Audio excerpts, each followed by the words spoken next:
Hello, everyone. Welcome to the Engage podcast. You're here with your favorite podcast host, Kevin. And I wanted to go back and redo an episode that I did previously. It's an episode that I think is super duper important because there's a lot of people who are or have suffered job loss and really need to recollect and gather themselves in order to move forward. I'm a product of job loss, and there are many people whom I've worked with over my career who are also products of job loss. And there are some people who have never been through this, but this may happen. And hopefully, whether you have suffered a job loss before or you have never suffered one, now coming into this experience, I hope that this podcast is tremendous help to you. As I've mentioned before, I have over 20 years of counseling people in helping them retool themselves for the job market. And the job market is becoming increasingly competitive. And so I want to take this time to talk about grief.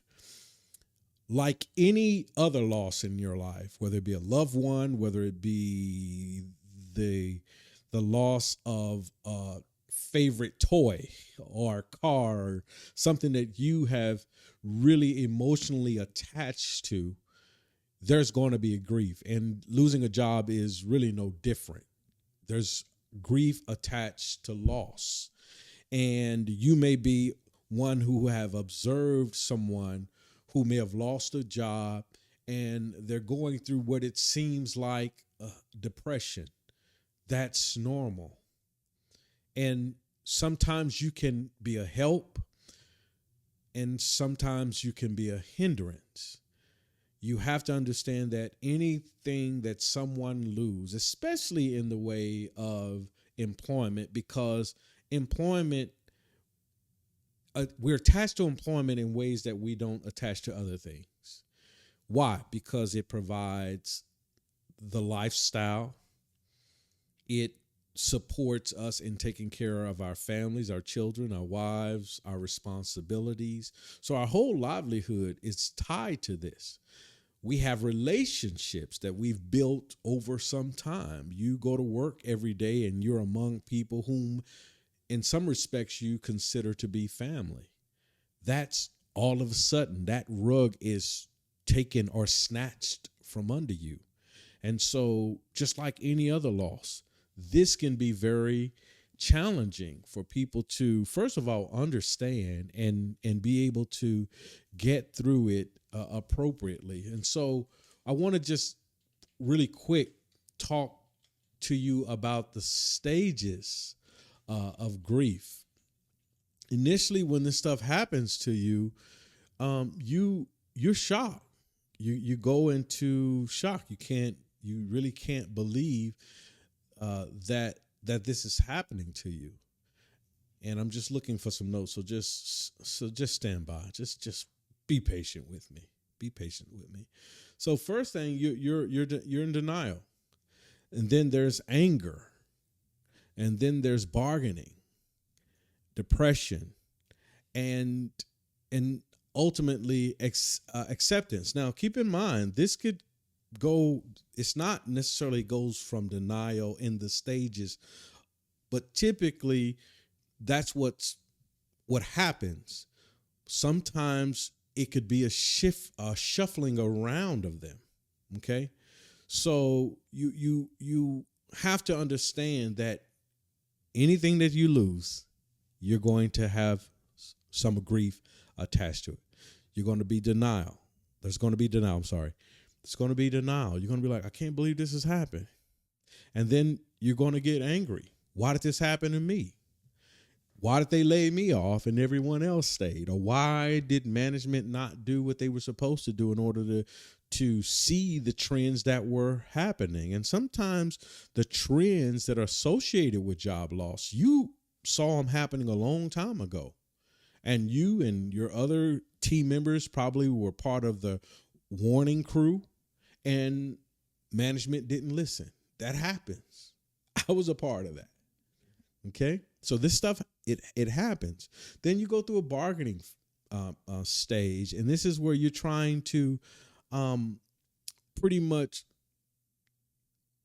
rationalize what could have possibly happened had you come forward and really were assertive about the impending doom that you're currently living through right now or at some point in the future. And then there's depression. I remember when I got laid off, I went through that. Of all of the feelings that I had, I remember feeling depression. Okay. And depression can drive people from one extreme to another. And unfortunately, some people have even lost their life due to not having the ability to cope and to deal with depression. So it's not something, whether you're the observer of someone who is going through it or you're directly impacted by it, you're not alone. And if you are witnessing this, you need to know that what is needed from you witnessing this from a family member is support. And then you go through acceptance. And this is probably this is the last stage, but again, there could be a reshuffling of these, but at some point you're going to go through all five. Okay. Now, when I was counseling people a lot, and really where it became apparent to me that they were going through grief is sometimes they would break down in front of me. And over time, I realized that these individuals are not ready to go back to work. They have to live with the grief, the loss of their job, of the relationships, all of the things that spring out from that core piece, which is employment. So I would sit with them. Some of them would blame themselves during the bargaining phase, what they could have done. Some of them would talk to me about the fact that they were the sole providers for their families. That was hurtful. How are they going to send their daughters or their sons to college? How are they going to pay for the ones that are already there? How are they going to pay their mortgage? So if you are looking to terminate someone, maybe you just letting this person go based on performance, but there's a lot that these people have to deal with. And of course, you can't have anybody around that's negatively impacting your business, but that's a human being right there. And so how do you get through it? First, acknowledging it, taking a step back to think and to go through the process and first understanding, because some layoffs happen due to no fault of your doing. It just has to do with a business cycle that where the company was tanking and there's nothing that you can do about that. So how do you rebuild yourself for the next venture? It's not your fault. These things happen.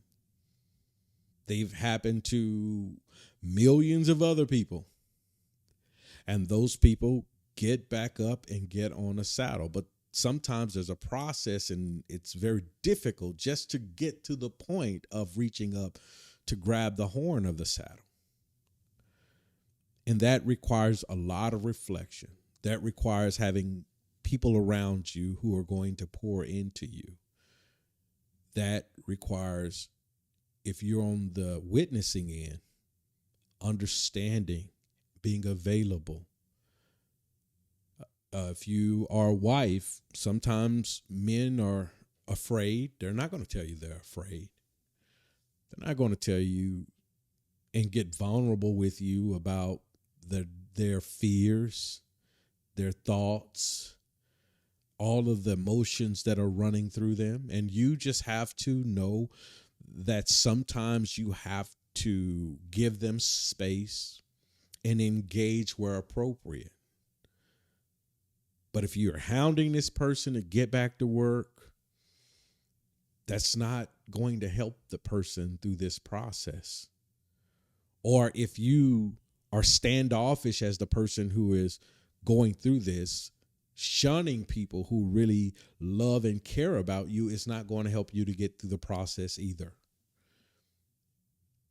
Sometimes you have to bring those people in. It's very difficult to do, but your family, your friends, especially those who are wanting to be there to support you, they want to help you.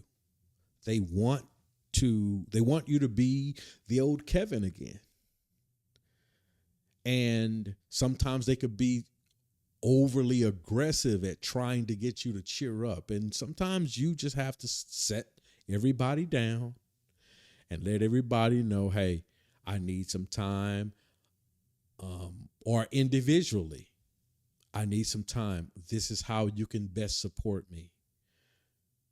Yes, it's going to be a while that we get back to work, but we have to figure out what we're going to do in terms of our finances. There's going to be some cutbacks. And so as to not make this more arduous or more of a burden, there's going to have to be some changes, some adjustments. I'm now available to take the kids to school, so you can do this. I need you to be here. Young or your daughters and your sons, I need you to do X, Y, Z. So you have to elicit support where you can, and you have to be strong enough sometimes to push through the minutia or the marred clay, if you will. And it's going to require some inner strength, but initially it's going to be difficult. Know that you're not alone. Millions have gone through this. Even I have gone through this. And you will get through this with the proper help and supports. You will get through this. If you need to talk to a counselor, sometimes when you lose a job, you don't have insurance. There are free resources available to you in your community. A few weeks ago, a young lady was going through, and I happened to speak to her, and she started talking to me and crying. Not talking to me, but she started crying. And I asked her, are you getting any help? And she said, I'm doing it on my own, a do-it-yourself kind of situation. I said, no, that's not feasible. And I sent over her some resources. I looked those up online, and it said that they were free. And I sent them over to her. Get counseling. If you have insurance, talk to someone. Stay away from people who are negative. Even people from the company that you were laid off with or from. Some of them can keep mess going.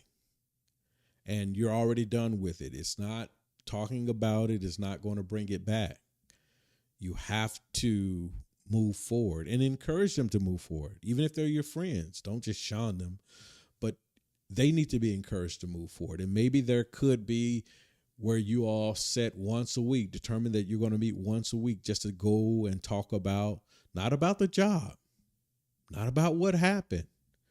That's walking backwards, but how you are going to support each other and move forward. And sometimes when you're in this group, you start to see your friends going to work. You're starting to leverage the strength of each other and pursue getting back into the workforce, because you have people who are probably they're going through the same thing. They lost a job with you, but they're probably at different stages of this grief cycle. And sometimes when you're having these conversations, you'll be able to pick up, because if a person is angry or exhibiting behavior consistent with that, you can then kind of channel that towards something much more positive. If they're dealing with depression, you can come alongside them, but you're all going through this together.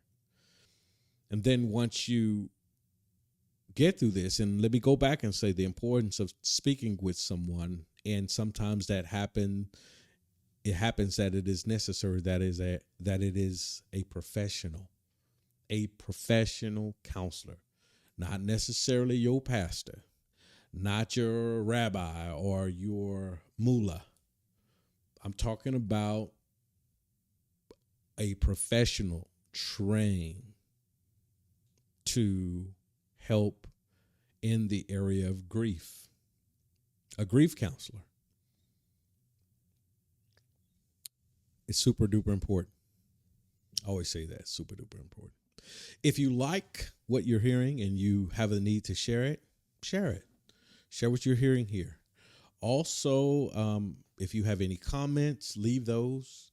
I would appreciate if you subscribe, because there is going to be more coming your way having to do with the process of getting back in the saddle, putting your hand on the horn, your hand on the horn of the saddle, and pulling yourself up. That's what this video is designed. You know, the person who's too short, they can't get up. I'm the person that's pushing you. I want to be that sense of support for you, even though maybe not personally, but virtually. But please, if you reach out to me. I'd like to hear how you're moving forward. You can also email at toengagelife@gmail.com. Thank you all so much for being a part of my life, at least for this spell, this few minutes of your time. I appreciate you. Like the channel, subscribe, or subscribe to the channel and like this video, and perhaps share it with someone who you love. God bless you. Love yourself. Love your family. Love your community. God bless. Bye.